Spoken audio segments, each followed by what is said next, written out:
brother-in-law looked me dead in the eye and said, "We've decided to go in a different direction. Your services are no longer needed." My sister stood beside him and said nothing. I packed my desk plant, my coffee mug, and the framed photo of my mother into a cardboard box, walked past 12 people who couldn't meet my gaze, and drove home in February sleet with the heat broken in my car. What none of them knew, what I had never once mentioned in 6 years, was that the building they were standing in, the equipment they used every morning, the brand name printed on every invoice, every uniform, every van in the parking lot, all of it existed because of me. Every single piece of it. Let me back up. My mother came to Canada from the Philippines in 1989 with $40, a suitcase, and the name of a distant cousin in Mississauga who had promised her a couch to sleep on. She spent 15 years cleaning hotel rooms at a downtown Toronto property and another 5 doing home care for elderly clients in Etobicoke. She never complained about the work. She complained about her knees sometimes when she thought I wasn't listening. She saved everything she could. Not to be rich, just to not be afraid. When I was 26, she was diagnosed with early-stage Parkinson's.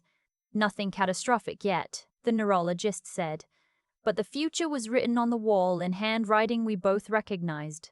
I had just finished a business administration degree at Ryerson, what they call Toronto Metropolitan now, and I was working part-time at an accounting firm downtown, doing data entry mostly, learning the industry from the absolute bottom. I had no savings worth mentioning. My mother had about $60,000 in a registered savings account she had been building since I was a child. She called it her just-in-case money. She insisted on using it. "You have the mind for this," she told me. "I watched you your whole life. You see things other people don't see yet." I didn't want to take her money. We argued about it for 3 weeks. She won, because she always won. With her $60,000 and a $30,000 small business loan from BDC, the Business Development Bank of Canada, I launched a residential and commercial cleaning company. I called it ClearPath Services. The name felt honest. I had 1 van, 2 part-time employees, and a list of 12 clients I had spent 4 months cold calling, emailing, and occasionally showing up to in person to pitch. I kept my part-time accounting job through the first year. I slept about 5 hours a night. I learned GST/HST filings by reading the CRA website at midnight. I built everything from scratch because there was no other way to build it. By the time I was 30, ClearPath had 42 regular clients, a team of 11, 3 vans, and a small commercial contract with a property management company in North York. I had paid my mother back in full by then, with interest, though she cried when I handed her the check and told me I was ridiculous. I had also, around this time, met my sister's boyfriend at a family dinner. My sister, she is 4 years older than me, had always been the one our relatives called the social one. She had friends everywhere, contacts everywhere, a way of walking into a room and immediately becoming the center of it. I loved her for that. I genuinely did. I was quieter.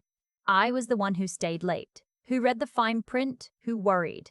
We balanced each other out, or so I believed. Her boyfriend had recently moved to Toronto from Calgary. He was in sales, medical equipment, I think, though he changed industries often enough that it was hard to keep track. He was charming in the particular way of people who have practiced it. He laughed at the right moments. He remembered the names of people's children. He once drove our mother to a specialist appointment when I was stuck in a meeting, and I was so grateful that I made him dinner 2 Saturdays in a row. When they got engaged, I was happy for her. I was her maid of honor. I helped her pick the venue, a restored farmhouse venue out past Guelph, which she saw on Instagram and fell in love with immediately. I helped her negotiate the catering contract because the initial quote was 15% higher than comparable venues in the region, and I have never in my life been able to walk away from an overpriced line item. At the wedding, I danced badly and cried honestly and meant every word of my toast. About a year after the wedding, my sister came to me with an idea. Her husband, she said, wanted to do something of his own. He was tired of working for other people. He believed in the cleaning industry. Service businesses are recession-proof, he told me over dinner once, confidently, as though I hadn't built one from the ground up while he was still relocating between cities. He wanted to join ClearPath, not as an employee, as a partner. I sat with that for a long time. There were good arguments for it. My sister wanted more involvement in the business too. She had management experience from a previous role at a staffing agency. She understood scheduling, HR, conflict resolution, things I was less patient with. If I brought both of them in, I could focus on the growth side, on contracts and expansion, while they handled operations. I was also, if I am being honest, tired in a way that I hadn't fully admitted to myself. The loneliness of building something alone had weight to it that I hadn't anticipated when I was 26 and running on adrenaline. I agreed, but I did it carefully. I called a corporate lawyer I had been referred to through my accountant. Her office was on Bay Street, and she wore a blazer the color of slate and did not smile until she had reason to. I liked her immediately. We spent 3 sessions going over the structure. The arrangement we landed on gave me 51% ownership of ClearPath, with my sister and her husband splitting the remaining 49. I retained sole signing authority on the company's primary bank accounts. All major contracts required my sign-off. The buy-sell clause, which I insisted on and which my brother-in-law initially pushed back on before agreeing, stipulated that if either party wished to exit the partnership, the departing party had to offer their shares to me first at a valuation determined by an independent assessor, not by negotiation. My lawyer printed the final agreement and handed it to me across her desk. "This protects you," she said. "Make sure everyone reads it before they sign." They signed. All 3 of us signed. I kept the original in a fireproof document box in my home office closet, behind a box of old tax returns. The first 2 years of the partnership were genuinely good. My sister was excellent with the team. She implemented a scheduling system that reduced overtime by almost 20%. She handled a difficult HR situation, an employee dispute that I would have fumbled, with a composure I admired. Her husband brought in 2 new commercial accounts through his existing professional network, which I acknowledged and credited him for. We grew. We hired. We opened a small satellite operation in Hamilton, which I had been wanting to do for 2 years. I also, during this period, watched small things. The way he sometimes introduced himself to new clients as the founder of ClearPath. I corrected it the first 2 times, gently, in private. The 3rd time I let it go because I was tired of the conversation. The way he started showing up to the office later and leaving earlier, but with an energy of arrival that was louder than any of the hours he was missing. The way he began suggesting in our bi-weekly partner meetings that I was too conservative, that I was holding the company back, that we should be targeting bigger commercial contracts, franchising, expanding faster than our cash flow actually supported. I had run the numbers. He had not. My sister, for her part, seemed to drift toward his perspective over time. Not dramatically. Gradually. The way a boat drifts when someone is quietly pulling at one end of a rope. Things shifted noticeably in the 4th year. My brother-in-law had connected with a business accelerator group, a networking organization, mostly Toronto-based entrepreneurs who met monthly for drinks and panels. He came back from those evenings with a new vocabulary. Disrupt. Scale aggressively. Don't let legacy thinking limit your ceiling. He wanted to take on debt to acquire a competitor in Brampton. I said no. He wanted to rebrand ClearPath with a new logo and a new name, something more corporate sounding. I said not yet. He wanted to hire a director of sales at a salary our margins didn't support. I said we needed to hit 2 more quarterly targets first.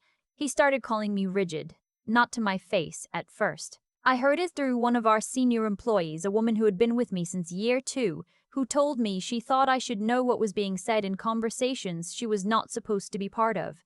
In the spring of that 4th year, my sister asked to meet me for coffee. Just the 2 of us. She chose a cafe in Leslieville, near her house, on a Saturday morning. I remember the light was sharp and white the way it gets in Toronto in March when the snow is melting and reflecting everything. She was already there when I arrived. She had ordered for both of us, which she knew I didn't love, but I sat down and didn't say anything about it. She said they had been talking. She said she felt the partnership dynamic wasn't working. She said, and I can still hear exactly how she said this, that she thought I was struggling to share control and that maybe it would be better if I stepped back from the day-to-day operations and let her and her husband run things, with me in a more advisory capacity. I looked at my coffee. I thought about my mother's $60,000 and the 30,000 BDC loan I'd repaid ahead of schedule, and the 12 clients on the original list, and the midnight CRA readings. And the February morning I had driven to our first commercial pitch with a broken defroster and had to keep wiping the inside of the windshield with my sleeve. I told her I needed to think about it. I did not tell her what I was actually thinking, which was that I recognized this conversation. I had read enough about business partnerships to know exactly what it was. It was the preliminary step. And I decided, in that moment, that I was going to be very quiet and very watchful from that point forward. What happened next unfolded over about 6 weeks. They called a partners' meeting, which they were entitled to do under our agreement, and presented a formal proposal to restructure the operational hierarchy of ClearPath. Under the proposal, my brother-in-law would become Chief Operating Officer with executive authority over day-to-day decisions. My sister would take the General Manager title. I would become Chair of the Board, a title that sounded significant and held almost no operational weight. I listened to the whole presentation. There were slides. There were projected growth figures. There was a section called Optimizing Leadership Strengths, which was, in the most polite possible language, a document explaining why my strengths were not operational and therefore my operational role should be removed. When they finished, I asked 2 questions. I asked whether the legal structure of the company would remain unchanged under this proposal. My brother-in-law said yes, that this was an internal operational change only, that ownership wasn't being touched. I asked whether they had consulted a lawyer before preparing this proposal. He said they hadn't felt it was necessary, that it was an internal matter. I said I would review the proposal and respond within a week. That week, I called my lawyer. I also called my accountant. I reviewed every provision in our partnership agreement. I pulled every significant contract ClearPath had signed in the past 18 months and checked the signatory lines. I reviewed the business bank account records. I found 3 expenditures that required my authorization under our agreement and had not received it. Not large amounts, but they were there. I went back to the meeting a week later and I declined the proposal. I was calm. I explained that the proposed structure was not consistent with the existing partnership agreement and that I was not in a position to voluntarily reduce my operational authority outside of a formal amendment process, which would require unanimous consent and independent legal review. My brother-in-law's charm shifted visibly. He said that was disappointing. He said he had expected more flexibility from a family member. My sister looked at the table. 3 weeks later, I arrived at the ClearPath main office on a Tuesday morning and my access card didn't work. I stood at the door for a moment, tried it again, and then called the office line. One of the administrators answered and put me on hold for 4 minutes before my brother-in-law came on and told me, with a steadiness that I could tell he had rehearsed, that effective immediately, my day-to-day involvement with ClearPath was being suspended, pending a review. That he and my sister were exercising what he called their majority operational authority, and that I should not come to the office. I stood in the parking lot for a while. I watched a transport truck make a delivery to the property next door. A pigeon was walking along the top of our company van like it had somewhere to be. Then I called my lawyer. What followed was not fast, and it was not clean, and it was much more expensive than I had expected, but it was not, ultimately, complicated. The partnership agreement was clear. There was no such thing as majority operational authority in our contract. The suspension of a majority shareholder without cause, without board resolution, without following the dispute resolution process outlined in the agreement was a breach. The unauthorized expenditures were a breach.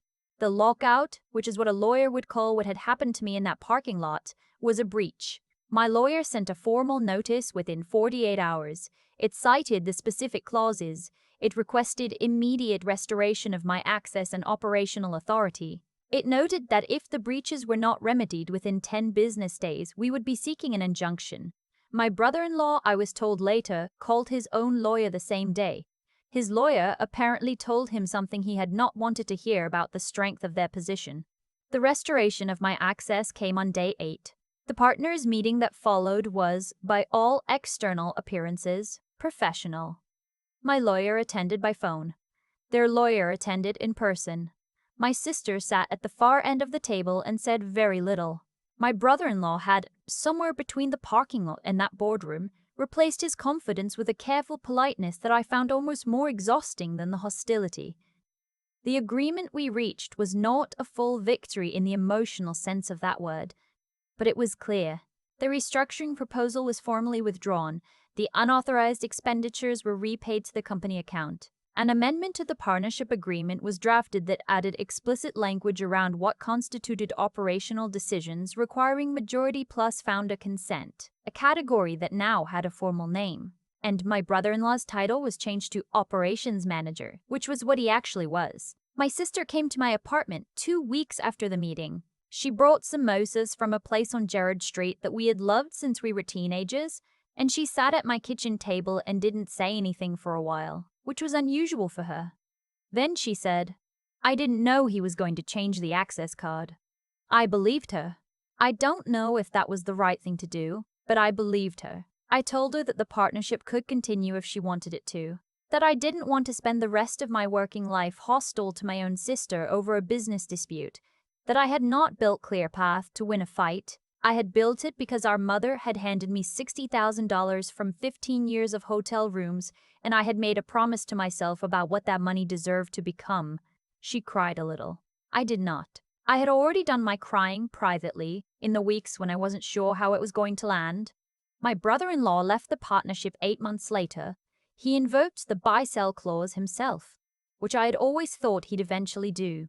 The independent valuation came in slightly below what he'd hoped, by all indications. I bought out his shares at the assessed value, exactly as the agreement required. The transaction took 6 weeks and was handled entirely through lawyers. He and I have not spoken directly since. My sister stayed. ClearPath now has 23 full-time employees, contracts in 3 cities, Toronto, Hamilton, and Kitchener, and a reputation in the property management sector that took us nearly a decade to build properly.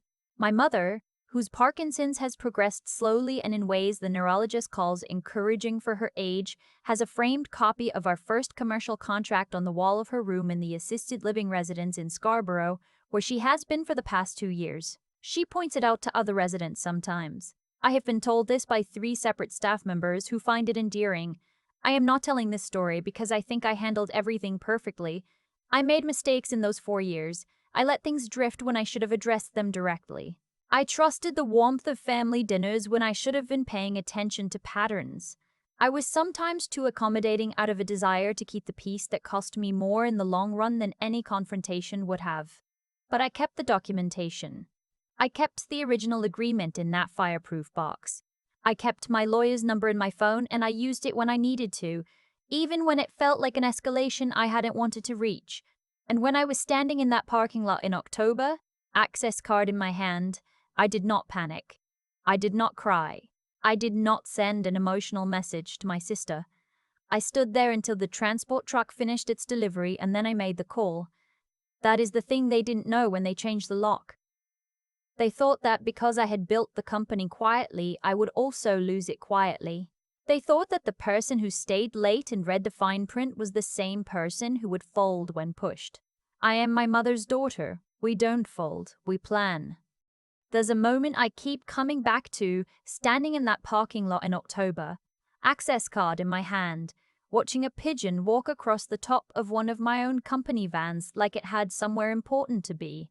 I was 34 years old. I had built that company from a $60,000 leap of faith my mother made when her hands were starting to shake, and I was standing outside of it because someone had changed the lock. What strikes me now, looking back, is not the anger, though the anger was real, but how clearly that moment showed me what the previous 4 years had actually been. Every small thing I had let slide. Every correction I made once, twice, and then let go. Every dinner where I told myself that family warmth is more important than the pattern I was watching form right in front of me. I had been paying attention to the wrong things. I had been measuring the relationship by how it felt at the dinner table instead of by what was actually being built, or dismantled, around it. I think about my mother a lot when I think about this. She came here with $40 and no guarantees, and she spent 15 years on her feet in hotel corridors so that I would have options she never had. She didn't do that by being naive. She did it by being clear-eyed and patient and deeply, stubbornly honest with herself most of all.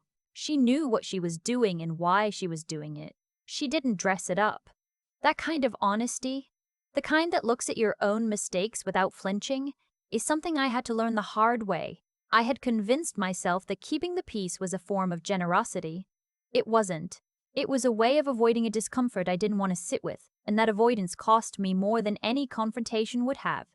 The people who pushed me out of my own company were counting, whether consciously or not, on exactly that, on the likelihood that I would absorb rather than confront.